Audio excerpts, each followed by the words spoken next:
এখানে শিক্ষক রাখা কিংবা শিক্ষক পরিবর্তন করা এবং শিক্ষকরা কিভাবে পড়াবে এই সমস্ত বিষয় নিয়ে আমার সাথে সবসময় আলোচনা করে।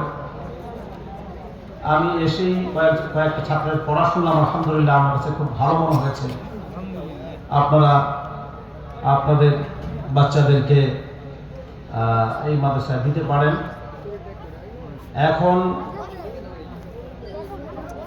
ইন্টারনেটের যুগ, এখন বিষয়টা এমন না যে ঢাকায় যেয়ে পড়তে হবে। এখন এই মাদ্রাসা থেকেও ভালো মানের হাফেজ হওয়া সম্ভব। কেউ যেন আমরা এই কথা মনে না করি গ্রামের মাদ্রাসায় পড়াশোনা ভালো হয় না।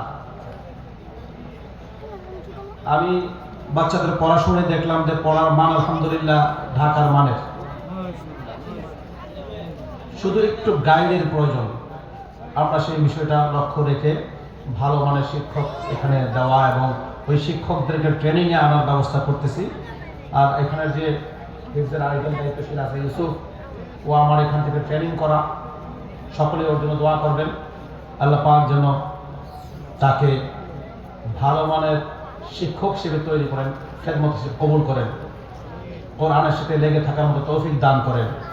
এই মাদ্রাসার জন্য দোয়া করবেন আপনারা, আল্লাহ পাক যেন এই মাদ্রাসাকে কিয়ামত পর্যন্ত কবুল করে নেন। এই মাদ্রাসার জন্য নিজস্ব একটা জমির ব্যবস্থা হয়ে যায়, বড় জমির ব্যবস্থা হয়ে যায় এবং বড় ভবনের ব্যবস্থা হয়ে যায়। আমি এসে দেখলাম এই যে এই ভবনটা আছে, এটা প্রথম দিকে যখন আসছিলাম গত 1 বছর আগে বোধ হয়, তাই না? তখন এসে দেখছিলাম আস্তর হয় নাই, এখনো একই অবস্থা, ঠান্ডা, বাচ্চারা কষ্ট করে। তা আপনারা সকলে দোয়া করবেন, আল্লাহ পাক যেন গায়েব মদত দ্বারা এর যত রকমের সহযোগিতার প্রয়োজন সব ব্যবস্থা করে দেয়। শিক্ষক যারা আছেন তাদেরকে উদ্দেশ্য করে বলবো, আপনারা চাইলেই এই মাদ্রাসাকে ভালো মানের মাদ্রাসা হিসেবে প্রতিষ্ঠিত করতে পারেন। শুধু আপনাদের মেহনতের প্রয়োজন, আপনাদের পরিশ্রমের প্রয়োজন। বাচ্চা যারা আছো, আজকে যারা হিফজ সবক নিয়েছো, কিছু ছোট ছোট মারা হিফজ সবক নিয়েছে এবং ছোট ছোট বাবারা হিফজ সবক নিয়েছে, তাদেরকে উদ্দেশ্য করে বলবো, তোমরা প্রতিদিন যেই সবকটা পড়বে, তোমরা তোমাদের ওস্তাদদের কাছ থেকে একবার পড়ে নিয়ে আসবে যে আজকে আমি কোথা থেকে শুরু করব এবং কোথায় গিয়ে থামবো। ওয়াক্ত এবং ইবতেদার কারণে অনেক সময় অর্থ পাল্টায় যায়, বুঝতে পারছো? সেই জন্য তোমরা তোমাদের ওস্তাদদের কাছ থেকে একটু একবার পড়ে নিয়ে আসবা সবকটা পড়ার আগে। আর ওস্তাদদেরকেও বলবো, আপনারাও বাচ্চাদেরকে কোথায় গিয়ে থামবে এবং কোথা থেকে মিলাবে এটা নাজারা পড়া অবস্থায় এবং হিফজ যখন শুরু করবে, সবক পড়বে, তখনই দেখায় দিবেন। তাহলে ইনশাআল্লাহ আমি আশা করি এরা ভালো মানের হাফেজ হতে পারবে ইনশাআল্লাহ। আল্লাহ পাক যেন এই সমস্ত বাচ্চাদেরকে হাফেজ এবং আলেম হিসেবে কবুল করে নেন। আপনারা সকলেই তাদের জন্য দোয়া করবেন। আপনারা ভাগ্যবান যে আপনাদের গ্রামে এই ধরনের একটা মাদ্রাসা হয়েছে। আমি যতটুকু জানি যে এখানে ভালো মানের হাফেজরা, ভালো মানের কারি ছাত্র এখানে আসা যাওয়া করে। আপনারা আপনাদের বাচ্চা দিয়ে সহযোগিতা করেন, ইনশাআল্লাহ একসময় এই মাদ্রাসা হবে বাংলাদেশের অন্যতম সেরা মাদ্রাসা ইনশাআল্লাহ। আল্লাহ পাক যেন আমাদের সকলকে কোরআনের খাদিম হিসেবে কবুল করেন, মাদ্রাসার খেদমত করার তৌফিক দান করেন। এই বলে আমি আমার বক্তব্য শেষ করছি। আসসালামু আলাইকুম ওয়া রাহমাতুল্লাহি ওয়া বারাকাতুহু।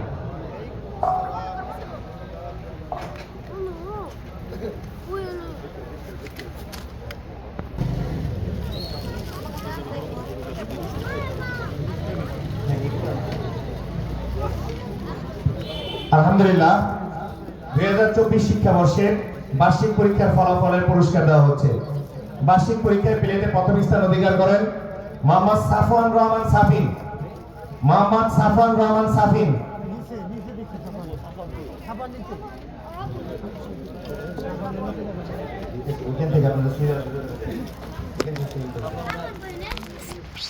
স্থান অর্জন করেন মোহাম্মদ মাহির হোসেন মোল্লা। পরীক্ষার ফলাফল ঘোষণা করা হচ্ছে। মোহাম্মদ মাহির হোসেন মোল্লা আসেন।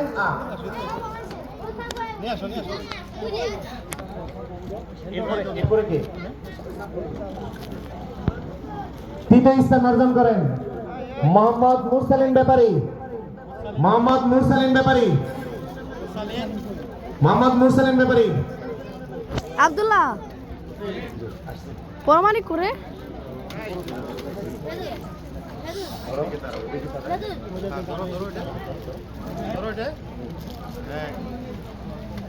এবং প্লেতে দ্বিতীয় স্থান অর্জন করেন যাও, যাও। মোসাম্মদ আশরাফি আক্তার।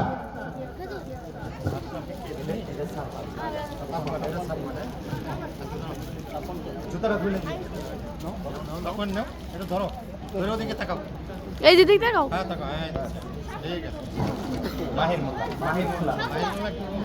আপনারা কেউ যাবেন না, এখন মাহির মোল্লা আশরাফি আক্তার প্লে। এই আশরাফি আঙ্কেল আক্তার। আপনি সরেন তুই যাও